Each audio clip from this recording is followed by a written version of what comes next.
Good afternoon, and good evening to our European friends tuning in from across the pond. I'm Josh Freed, Senior Vice President for Third Way's Climate and Energy Program. In 6 weeks, the world's leaders, including United States President Joe Biden, will gather in Glasgow, Scotland for COP26 to discuss the urgent pathways and binding commitments to reach net zero carbon emissions by mid-century. After a summer of extreme weather events across the globe, in addition to an ongoing global public health crisis that, like climate change, disproportionately harms underserved and frontline communities, this gathering is more important than ever. However, notably absent from the COP26 conversation will be discussions about some firm energy sources, including nuclear energy, which the Intergovernmental Panel on Climate Change agrees is critical if we are to limit the Earth's warming. Today, during Third Way's first International Virtual Climate and Clean Energy event, we will discuss how low and zero carbon firm energy sources are essential, in addition to renewable energy like wind and solar, if we are to have any hope of getting to net zero. In the last decade, we've seen an increasing number of cities and states and utilities in the United States and countries around the world adopt ambitious electricity targets, including clean energy standards here in the United States, that include every low and zero carbon option that will help us reach climate targets more quickly while preserving jobs and supporting the economy. Europe and the United Kingdom are wrestling with similar questions as they deploy increasing amounts of renewables, look to remove coal from the grid, and all the while confronting quickly rising natural gas prices. How do advanced economies like those of the US, the UK, or Europe balance out a balanced clean energy system that includes the right mix of firm and variable power and is both affordable and reliable? How can policy help catalyze both the public and private investment we need to support the demonstration and deployment of these technologies? Today, we have a group of experts from the United States and Europe who can help engage these questions and more. We'll be joined first by my friend and the new director of the Department of Energy's Loan Program Office, Jigger Shah. Jigger joined the Biden administration's Department of Energy earlier this year to re-energize, pun intended, an office that lay dormant for the last 4 years under the Trump administration. Jigger was most recently co-founder and president at Generate Capital, where he focused on helping entrepreneurs accelerate decarbonization solutions through the use of low-cost infrastructure as a service financing. Prior to Generate Capital, he founded Sun Edison, a company that pioneered pay-as-you-save solar financing.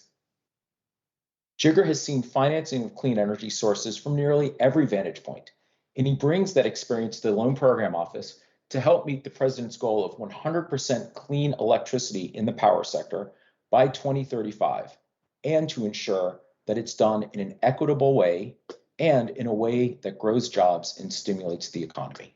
So with that, welcome, Jigger. Thanks, Josh. Great to be here. It's really great to have you. This has been a long time coming. So let's start with the basics. Can you give our audience the top line of what the Loan Program Office does and why it's so important to reaching our goal of getting to net zero in the United States by 2050? The Loan Programs Office has been around since 2005. It was most active in 2010 and 2011, issuing about $35 billion in loans. And the losses have been far lower than anyone thought was possible when investing in new technologies. I think that when you think about where we are going next, we have about $40 billion of additional capacity across renewable energy, nuclear, and fossil in the Title 17 program, which is largely project finance.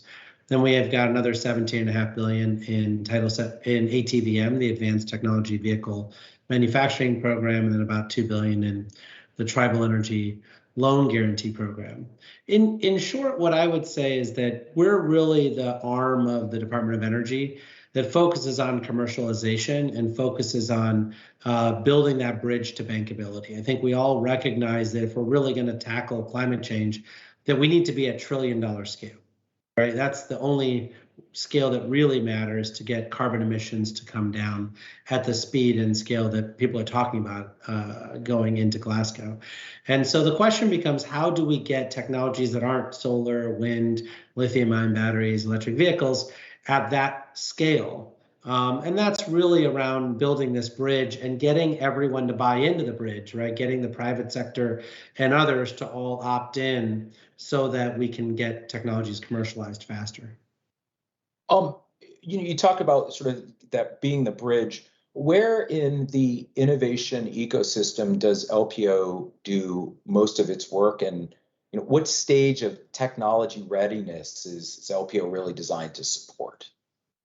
Yeah, it's a great question. I mean, it's across all four. So, on one side of the bridge is technology that has been proven in the lab, right? That's technology readiness 7.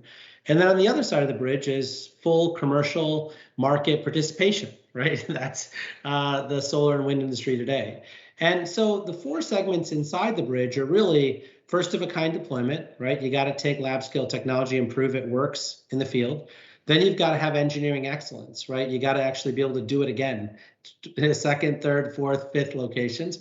And then you've got the learning curve, right? And that's where the Secretary's Earth shots come in, right? We're going to get stuff from here to there. And that means that we've already figured out how to build it, but it's too expensive. And we need to get the 7 cumulative doublings, right, that we've all learned about with the learning curve.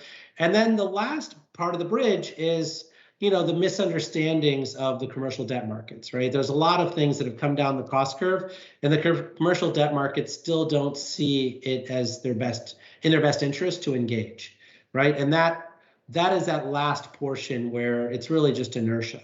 But we play in all 4 areas, and frankly, most technologies have different companies that are in all 4 areas, whether it's energy storage or hydrogen production or transmission, technologies, or nuclear for that matter. So, talking about the role of the federal government in this, and particularly LPO, you've noted that the backing of the federal government through the Loan Program Office has certain advantages, but also can have some real limitations. Can you talk a little bit more about that, as well as any actions that may be taken or you may be taking to address the limitations? Well, I think that when you think about what the deployment curve and the commercialization curve looks like, when the private sector is the one leading and government is really the one supporting, it's a long cycle. Right, as Václav Smil or Bill Gates or others have talked about, that cycle is a 30, 40, 50-year cycle. We need to figure out how to shrink that down. And we have in solar, wind, lithium-ion batteries, et cetera. I'd say that in general, most of those sectors succeeded through really a powerful entrepreneur that was able to bring everyone together. Right. In solar, I played a big role there along with others. In EVs, clearly Elon Musk has played a big role along with others. We can't wait for 40 of those people to exist in each of the sectors that the International Energy Agency has designated as needing to be fully commercialized. So the question really becomes, what role does government play in figuring out exactly how to get us on track, right, before the commercial sector is actually decided? Right? Because a lot of the commercial sector, frankly, hasn't engaged. You've got venture capitalists that have engaged, but you don't really have debt markets that have engaged. And we generally talk a lot about venture capital. This company is SPACed. This company raised a D round. It's fun and it's exciting, and I totally get it. But at $1 trillion scale, it's all about debt markets, right? It's not really about equity markets. And so the real question becomes, like, what does it take to get the debt markets to participate, right? And for them, what they want to know is that the government's going to be there through all 4 of the stages, right? Because if they build a first of a kind plant and they engage on the first of a kind plant, and then we don't build plant 2, 3, and 4, then you're never going to get there, right? And nuclear is plagued by this, right? We have a habit in nuclear of doing many first of a kind deployments. We love first of a kind deployments, right? But then the question becomes, how do you build up the supply chain such that you can build second, third, and fourth, and such that you can come down the learning curve, right? And I think the government has a key role of educating the marketplace. One, that nuclear can benefit from this, right? Because many people's experience with nuclear is building airports, not airplanes, right? And we need to move to airplanes, not airports, right? And so this whole custom, civil works project that nuclear has become is not a pathway through learning curve. But when you look at small modular reactor designs or microreactor designs, many of which are in the Nuclear Regulatory Commission process here in the United States, where we think that, by 2023, I think Oklo will have a preliminary approval for their design. I think when you look at NuScale and, TerraPower and X Energy, their approvals look like they'll come between 2025 and 2027. And so, as you know, in nuclear time, that's a very short amount of time. And so what are we doing to scale up the supply chain? What are we doing to make sure that when those approvals come in, that we can start deploying at scale? And you talk about nuclear in part because it is one of the firm energy sources that IEA and others have referenced we need to complement renewables. Can you talk about a little bit more for anyone in the audience who might not be familiar with the vocabulary? How would you define the terms firm or dispatchable and intermittent? And from your vantage point, what are some of the hurdles remain that for firm technologies in particular? Yeah, it's a great question. I mean, in general, let's be clear, right, that technology can accommodate almost any combination of resources, right? So if we want to build a 100% solar and wind grid, we could, but we would need a whole bunch of infrastructure that had, between 150 and 300 hours of like battery storage to be able to handle the periods when you have low amounts of sun and low amounts of wind, right? And when that occurs, that equipment can be very expensive. So it could be cheaper to actually just mix in firm sources, right? And those firm sources should not only be firm, but also be flexible firm, right? So you need to have modern designs, like nuclear power plants can be allowed to come down and up in its production, but they haven't been built that way traditionally. And in the future, I think they could be built that way pretty easily. Geothermal power has similar characteristics. Low impact hydro has similar characteristics, but nuclear is one of the technologies that is not geographically required to be in certain spots, right? So you can imagine the politics of this too, right? We do have 200 to 400 power plants that have to be shut down in the United States over the next few years to be able to accommodate a decarbonized grid by 2035. And many of those towns rely on those plants for union workforce, for property tax payments, et cetera. And so you can imagine many of them are looking for solutions to play that role. But separately, I think to answer your question specifically, there are many studies that we've done at the Department of Energy, but others have done as well, that show that these flexible baseload plants greatly reduce the cost of creating a decarbonized grid. And so in order for that to occur, they have to be ready for prime time and have to be ready to be deployed, at scale. And certainly, while we face those 300 to 400 plants in the United States that are need to be retired, in Europe, they face a similar challenge and in similar geographic distribution, with certain countries facing more of the load than others, just as in the U.S., certain states face more of the load of retiring plants than others. We talked a lot about technologies. Can you talk about business models for a moment? And are there certain business models that you're more excited about, or that you think would be a particularly good fit for the Loan Program Office? Well, I don't know that there are certain business models that are better for the Loan Programs Office than others, but there should be a business model. I do find that there are some people who really are so interested in the technology side of this that they don't really think through, how does this integrate with utility regulation, right? In the United States, we've really resisted performance-based regulation, but Washington State has now demanded it occur. Oregon is now more open to getting it done. California is thinking about it. There's other folks that are like getting there, right? And so when you think about how all of these things interplay with each other, there needs to be a thoughtfulness around all of this, because that is what gives comfort to the private sector. Remember, we're building this bridge to bankability. So eventually I want to get out of this business.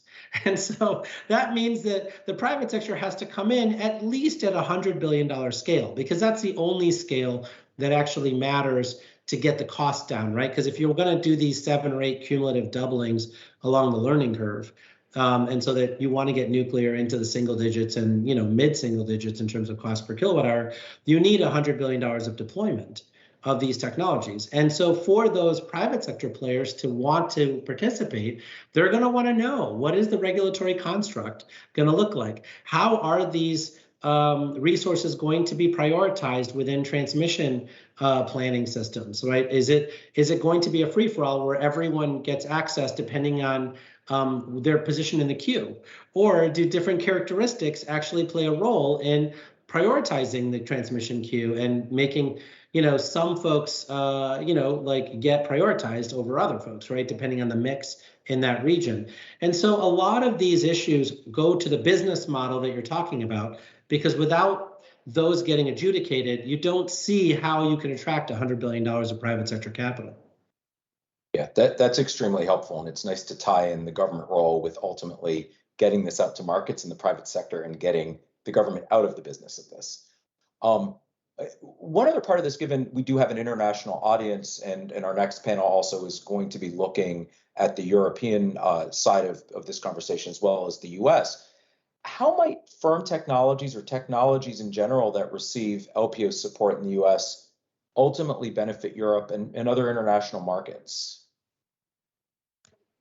Well, I think that Glasgow is about hope, right? And about execution and about doing, right? I think there's a lot of hope and execution happening in solar, wind, lithium-ion battery production, in EV manufacturing. I think part of the reason why a lot of countries come to the table and are willing to compromise within the COP framework is because they view this as wealth creation for their countries. They view this as a way for them to bring industries of the future into their countries and get their scientists and their engineers and their best people to bring all of the strengths to the table, right? And that level of hope and optimism is what causes people to want to make a deal, right? And so I think it's important for all of us to recognize that we have a variety of different impacts from climate change, right? Whether it's weather patterns or whether it's access to different natural resources by which to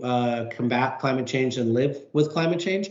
And so each different country needs a suite of technologies. And so there are countries who are saying, look, wind and solar and batteries alone don't cut it for us, right? So they need for countries like the United States to lead and to be able to say, we do have a nuclear solution, right? You don't have to only get this from the Russians. You can actually get it from some other players, and you can do it this way. And here's the non-proliferation issues.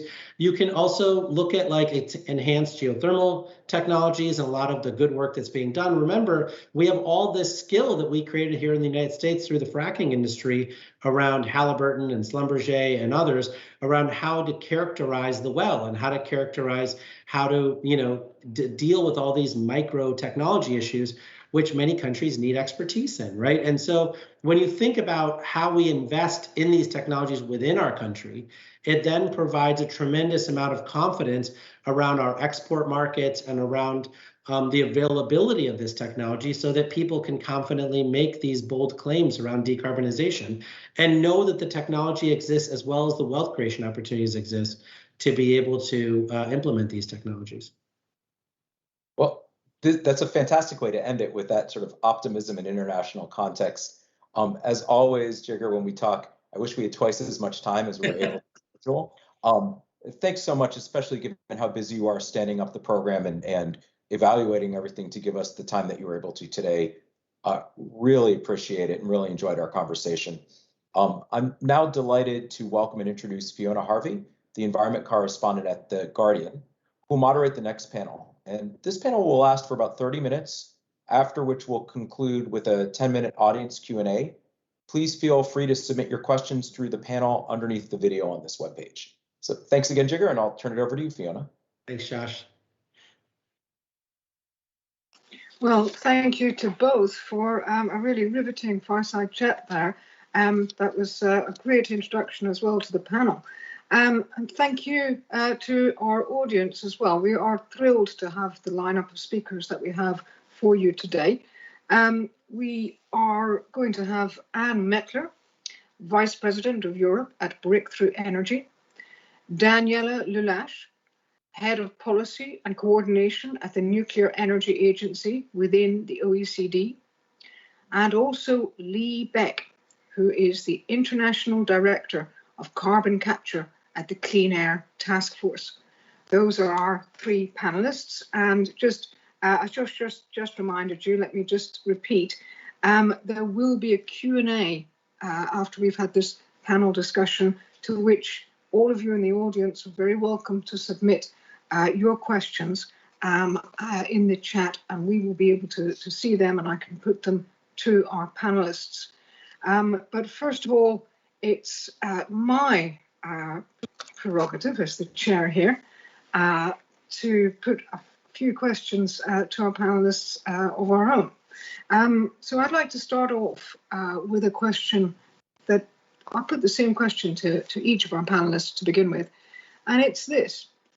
To reach net zero emissions, we will need to decarbonize sectors of the economy that are very challenging, to electrify, particularly areas like heavy trucking, shipping. It's been a really, really difficult area, and shipping's been sorely neglected until now. And then there are industrial processes, everything from steel making and cement, chemicals, so on. These are really hard to decarbonize. So what I'd like to ask our panelists is, what sort of technologies are available for these hard to decarbonize sectors, and what public policies are needed if we're actually going to spur the growth of these technologies and the uptake of these technologies, and finally, how do we finance them as well? So there's three parts to a tricky question there. So Anne, I'll invite you to answer first of all, then I'll take Daniela and then Lee. Please go ahead. Thank you so much. So good evening from Brussels, Belgium.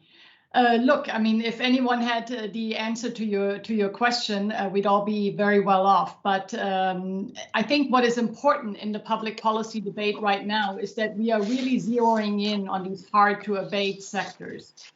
And here in Europe, there is a lot of hope that green hydrogen can be a solution to decarbonize these sectors.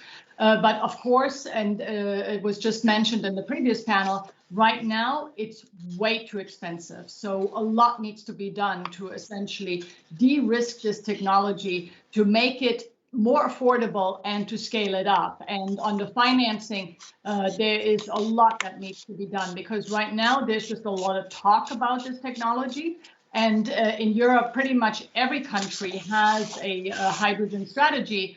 However, it's a long way to go. And it's not just a matter of finance, but has a lot to do around standards, regulations. But it's here from the EU perspective, I think there is a lot of hope that green hydrogen can be a solution here. Thank you very much. That's good to hear. We do need solutions. And I'll put the same question to Daniela. And Daniela, you're from the OECD. Can you tell us whether there's a contrast here between the way the US and the EU are approaching this? I wouldn't necessarily look from this perspective of differences between the two parts of the world, because I think that what it is important, you know, in reaching this objective of net zero carbon emissions, even if we are talking about the heavy industries or simply about the electricity production, I think what we all have to follow, it is the purpose. And in order to achieve the purpose, I think we have to clearly define it, and afterwards to come with policies which eventually follow the purpose and not a technology or another. And if we look from this perspective, then I think everything which cascades from this idea would simply fall into the right place, and we can really look with optimism at reaching our goals. So to come with a very short conclusion to your question, I would say that, of course, decarbonization of such heavy sectors would require, first of all, a production of low carbon heat and electricity. And in order to achieve that, we have to have in place the right policies to be able to use all available technologies. Excellent. Thank you very much. That's a very insightful answer. Thank you for that. And I'm going to proceed now to Lee. If you could give us your response on these hard to decarbonize sectors. Yeah, absolutely. Thank you so much. I also wanted to say thank you to Third Way for having us here today at this really insightful panel. It's an honor to be here. And from Clean Air Task Force's perspective, we're really thinking about technologies as options to tailor individual decarbonization portfolios for regions and also to de-risk the energy transition and enable individual pathways, as I think Jigger already mentioned earlier. And so I think just to round out this panel, I mean, we're obviously looking at all of the next generation technologies, hydrogen, carbon capture, advanced nuclear. But for us, it's really important to communicate and distinguish between innovation policy and climate policy. For us, innovation policy enables climate policy because, as we already heard from Jigger really fantastically, is we're reducing costs, we're compressing deployment timelines. These projects take a lot of time, but we have no time for climate. And they also help us access to affordable financing and really alleviate infrastructure concerns. So a good example in Europe of successful innovation policy are Germany's feed-in tariffs for solar, or what the UK and Denmark have done for offshore wind. So we now need to replicate this for the new next generation of technologies. And just to really hone in on what we're seeing in the US and Europe right now, in Europe, we have comprehensive climate policy with the ETS, which is also meant as a mechanism to deliver transformation in power, and certainly, I guess, is on the road to deliver transformation in the industry sector, including through a CBAM, but we don't have these next generation technologies yet commercialized. So we're really looking on filling this innovation policy gap over there. While in the US, we're lacking more comprehensive policies like clean energy standards or more comprehensive climate policies, and really strong on kind of techno-optimism. So I think both of these reflect the political economic situations that we're in on both sides of the Atlantic. But I do think it's really, really important that going forward, we really understand how innovation policy and climate policy interact.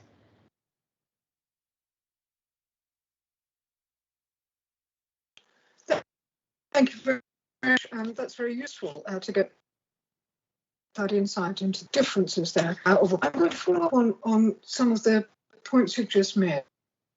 I'd like to look, first of all, at this question of financing the massive investment that we're going to need, looking particular at these areas of clean energy infrastructure and decarbonisation. We're going to need a huge amount of finance, and public funding probably won't do it.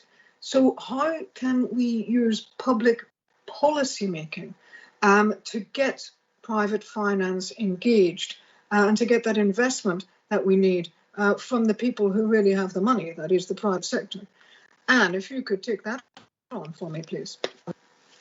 Absolutely. So my background is in public policy. So I just want to say that what I have always advocated when I worked in public policy is an all-of-government approach to these issues. But what I also have to tell you, that's much easier said than done. So the way I always try to explain this is that essentially innovation and development of new technologies is really, it's about discovery, it's about deployment, and it is about diffusion. And I think, I mean, I hear this in a lot of the interventions. So because an innovation really that only exists in the lab will have a very limited impact. I mean, to be very clear. So we need to go further. I mean, if I look at the EU itself, research and innovations has always been an important budget and also a political priority. So that's never been the issue.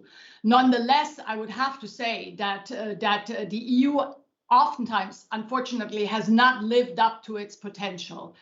So my background is in digital technologies, and I have to tell you, despite the fact that we spend a lot of money on research, the EU really has nothing to show for in terms of its digital policy if you look at the commercialization and in terms of developing these technologies.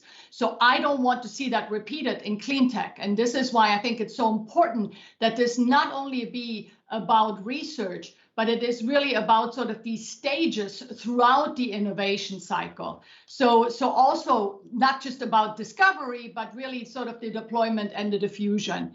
And here, what I honestly have to tell you, oftentimes these stumbling blocks to deployment and diffusion, at least in the EU, have nothing to do with technology itself.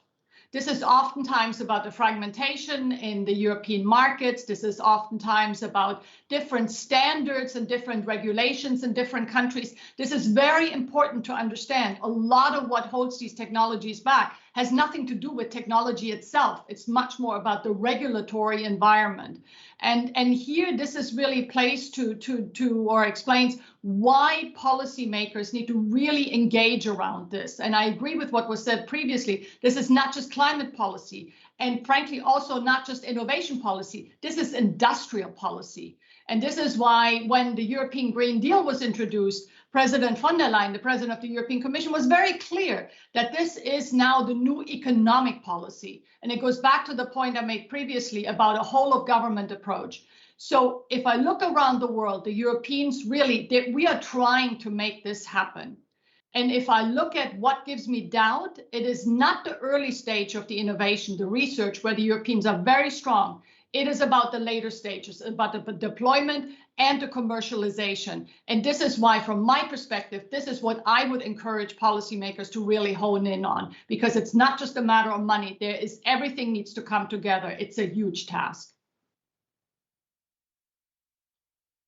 Thank you very much. So by clearing the regulatory path, they could really help a lot more. Yep. Thank you for that point. That was very strongly made. And we will move now to talk about one technology in particular, which we heard about earlier, which is nuclear. And I'm going to turn to Daniela, because I know that you have a strong background, Daniela, in nuclear. You were the chief executive of Nuclear Electrica in Romania. And of course, now your job is head of policy and coordination for the Nuclear Energy Agency at the OECD. So that's why I'm coming to you. And I'd like to ask, well, why is nuclear power needed here? Why is nuclear power a complement to wind and solar? And, you know, should people who are looking at green energy, should we be considering nuclear as green? That's a bit controversial in some areas. Thank you very much, Fiona, for this question. Indeed, you may look at that as being controversial, even though I dare to say that it's far from being like that. And as Anne mentioned earlier, I think in many cases, and this is a very clear example when it is about policy, it's not about technology. And I would support this statement by reminding all of us the fact that already to date, 10% of the world's power, it is nuclear, which is the second largest after the hydro. But we can't have hydro due to whenever we want, because we do have the very simple limitations of the nature. We, of course, have wind, and of course we have solar. But I think it is important for all of us to remember that none of these technologies, it is a solution per se, the one and only.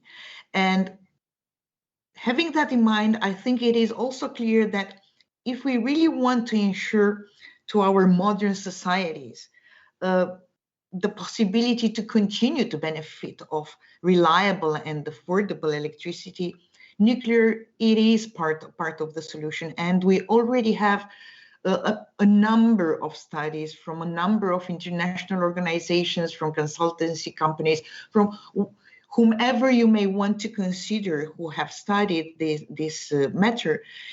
It is clear that we don't have a solution to the climate change and to the decarbonization challenges without nuclear. And in this case, I would give you just one example, which is from such a reputable source, the IEA net zero scenario, which was recently released, and which clearly shows that in order to achieve the net zero scenario, we need at least to double the nuclear capacity worldwide between now and 2050. So, of course, I can continue more and more talking about the flexibility of nuclear, about the low carbon emissions and so on and so forth, but I would close my remarks at this point. Thank you.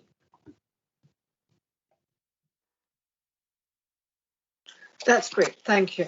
I think we've got it that you're a fan and that it has many excellent points. So thank you very much for that. But there's another controversial technology that we had mentioned earlier as well, and it's capturing and storing carbon dioxide. Now, this has been talked about for, at least the 2 decades that I've been writing about the environment. And yet, you know, we don't really see it happening at a commercial scale or indeed at any kind of level other than, you know, quite small individual projects. How can we have confidence that we will see the advantages of carbon capture technology? And I'd really like to know about the differences again between the US and the EU here. Which one is got the better approach to this in your view? And I'm taking this, of course, to Lee, because you're the International Director for Carbon Capture at the Clean Air Task Force. So please, give us your answer. Yeah, thank you, Fiona, for this question. I will say there are more than 20 operating facilities today that technology is working. And just to echo what Anne said earlier, we're really looking at a policy gap or a policy failure more so than a technology failure of why we haven't commercialized carbon capture, including over the past decade, really flip-flopping of governments and a lack of focus on industrial decarbonization mechanisms, as well as, say, other options like sustainable aviation fuels. Think it's really fantastic, however, to see that on both sides of the Atlantic, this technology is gaining a lot of traction. So on both sides of the Atlantic, we're looking at more than 40 projects in development each. These are industrial decarbonization projects, direct air capture projects, also power, mostly in the US and the UK. And in the US, they're really the result of dedicated policy, the 45Q tax credit, which is really an inverted price on carbon and rewards deploying carbon capture and storage. In Europe, we're seeing a lot of projects in planning, but less so policy. So really the projects that are being under construction right now, for example, multiple CO2 transport and storage infrastructure projects, which aim to enable multiple facilities to capture their carbon and store it, like the Longship or Northern Lights project in Norway, have been enabled by investments, billions of dollars of investment commitments by governments such as Norway and the Netherlands. So we're really optimistic that we at least will get these initial demonstration projects off the ground while we're working on more technology-specific policy in the US in Europe to really enable capturing at facilities, cement and steel facilities, and policy that really covers CapEx and OpEx challenges, while we're in the US really looking at CO2 transport and storage commercialization policies. So again, really complementary experiences. I know that both sides of the Atlantic are really interested in working together. In fact, Joe Biden's American Jobs Plan is the largest proposed investment in the commercialization of carbon capture technology. So really there's a lot happening. And I think international analysis has shown that we need these technologies to deliver individual decarbonization portfolios, to decarbonize industries like cement, and also preserve jobs. And so from our perspective, we're really looking forward to the next decade and hoping we're making a lot of progress on both sides of the Atlantic on these technologies. Excellent, thank you. And as you mentioned, very importantly, President Joe Biden has some bills going through on that at the moment.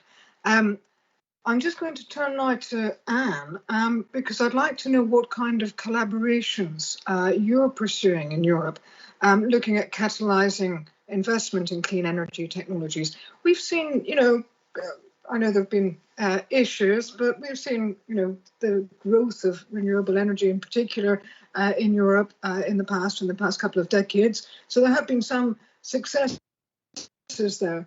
So what success is there to build on? And yeah, what collaborations are you looking?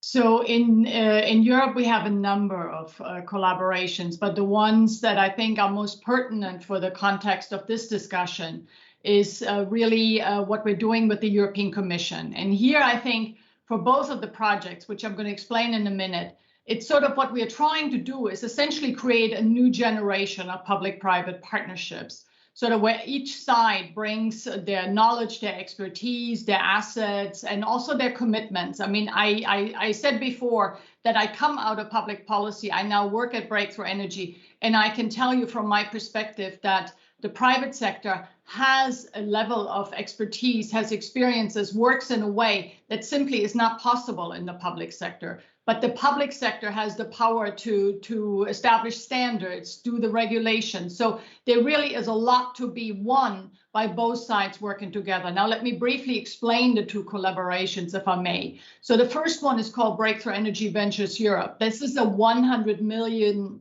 euro pilot fund that invests in groundbreaking climate technologies. Our perspective at Breakthrough is that what also other speakers have said, we need a portfolio of technologies. We need essentially everything, a technology that can help us to get to net zero. And here I believe we need to be very pragmatic. I mean, if I have one concern about Europe, it is that sometimes we can be very ideological about many things, and there are many no-go areas. But this will stand in the way of getting to net zero. So that, coming back to the collaboration, this venture fund invests in young startups usually. Here, the primary objective of investment is not the return on investment, but is the potential climate impact of the technology that is being developed in the company. And I think that this is very extraordinary. And the way this was made possible is essentially that on our side, we brought together patient capital, investors that were willing to make really take on quite a risk and didn't have an expectation of a quick return. And this is really what you need to de-risk and to get funds into these kind of companies. The second one is more recent. It's called Breakthrough Energy Catalyst. And this is really, I would say, a first of its kind innovative finance vehicle designed to rapidly scale and to commercialize these climate technologies that we are talking about here. So as we all know, we have a lot of promising clean tech solutions at our disposal, but they are too expensive and they don't have the scale yet. I mean, this is what everyone is saying here. So we're hoping that through Catalyst, we can really create the conditions where new markets can be built for this next generation of clean technologies. Because we know from experience that a typical innovation cycle, if you look, for instance, at wind and solar, we're talking 20 to 30 years. We don't have that time. So we need to bring a number of technologies to commercialization in a very short period of time. That means we need to de-risk and scale at the same time. And we do so by generating demand, essentially working with partners on off-take agreements. So this is really a tall undertaking. Together with the European Commission, we have committed to mobilizing up to $1 billion in the next 5 years to build large-scale demonstration projects in 4 technology areas, if I can just mention it. It's green hydrogen, long-duration energy storage, it's sustainable aviation fuels, and direct air capture. So this here, I have to say, is really where the European Commission was really leading, was saying we're doing this, and it goes back to what I said earlier. This is the new economic policy. The Europeans don't just want to be the world's regulator, we want to be the world's innovator. And this really shows that these kind of partnerships are needed at this time. Thank you very much. That's very encouraging. And yes, I think we can all agree on the need for patient capital, more of that these days. Thank you very much. I'm going to just invite our audience again to submit questions, because we're going to move to taking questions from you in a minute, which I will put to our panelists. But I do want to hear again briefly about nuclear, because we we heard a little bit in the chat earlier about some of the innovative uses of nuclear, and I'd just like to ask you, Daniela, we have nuclear submarines. When are we going to have nuclear ships and nuclear airplanes? You know what? In fact, Fiona, we do have. We do have the icebreakers, which are nuclear fuel powered, and we already have small modular reactors which are floating and which can be transported from one part to another. Unfortunately, nuclear technology again needs to be more disseminated and to be able to find better ways to communicate to reach the large audiences. So, however, to continue looking at your question, I can tell you that there are a number of programs, I would say all over the world. I know there are several technologies which are under development in United States, and some of them which are already in advanced regulatory phase. But there are also a number of new technologies today. For example, we are talking just in small modular reactors, so not talking about generation 4 or other advanced nuclear technologies. So just SMRs, we are talking about around 70 technologies which are under different stages of development. Of course, still a lot of challenges in front of us, and I was really resonating, and I would echo what Anne said earlier, that one of the biggest challenges of these days in really coming with new technologies, it is reducing the time to market. It is really reducing the time from the innovation stage to the commercial stage. And I know that I've noticed that you mentioned earlier that I'm a fan of nuclear. I must admit I am, because I'm passionate about my work. But I would also say that it is really available, this theory, for any technologies we are looking at. And again, we have to serve the purpose, and the purpose it is to be able to use the best solutions for a better future. Thank you. Thank you. That's very useful. I've actually got a question.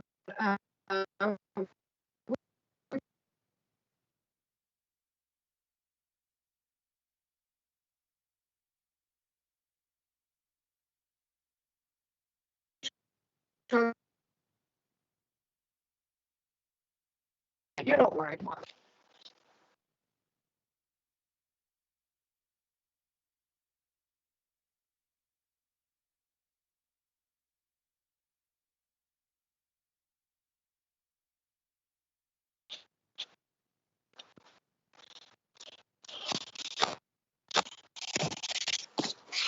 Hello, sorry. I think you had a small problem hearing me. Yes, I think can you hear me now? Hi, everyone. Sorry, we have a little bit of technical difficulty here. Hello. Yep. Yeah, thank you, everyone. I'm sorry. We have a little bit of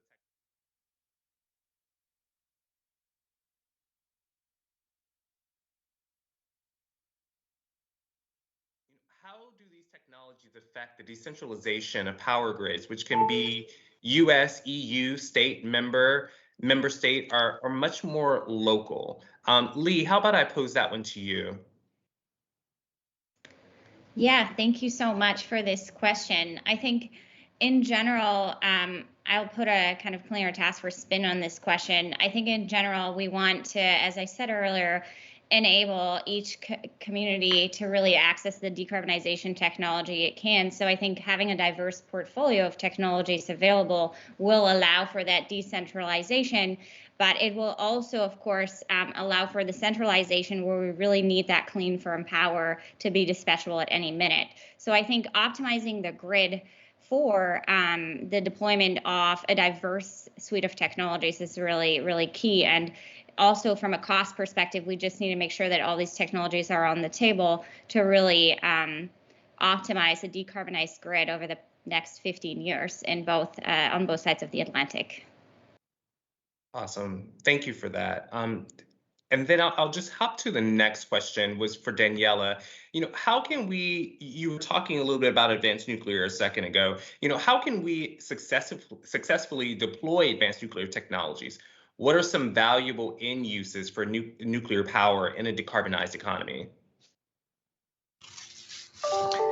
Oh, how can we deploy? I will go back to the idea of the decarbonization and to the idea that we have to serve the purpose and not necessarily serve a certain technology. And if the purpose is to have a healthier planet while having heavy industry, while having access to a modern life, while having, and in order to have that, having access to affordable and reliable electricity, we have to really design the markets, being them financial markets or electricity markets, in a way which would serve the purpose. And if so, I'm pretty sure that all the advanced nuclear technologies will find their place in that.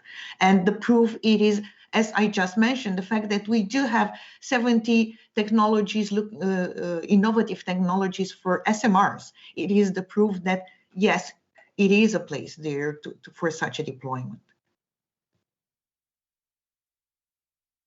Thank you, Daniela. And I want to check in to see how Fiona's audio is, if we could toss it back to Fiona at this point.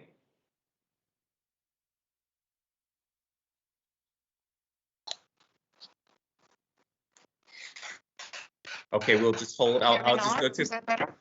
That's much better. Thank you, Fiona. I'll just toss it back to you. Brilliant. Well, you did a great job there jumping in, so thank you very much. That's excellent. I'd like to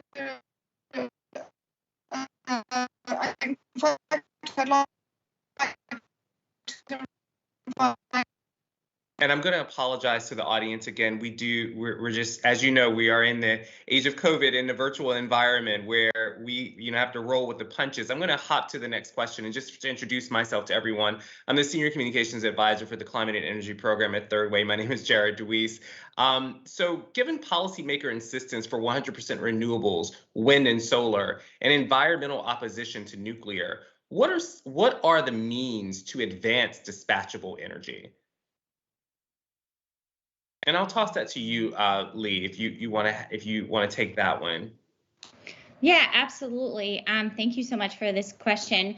I think in general, we want to, of course, build as many renewables as possible, but we don't want to take off the table any other technologies. So really having clean energy standards, for example, what's on the table in the US with the Clean Energy Payment Program, is one example of how we can advance a diversity of technologies in a market-based mechanism.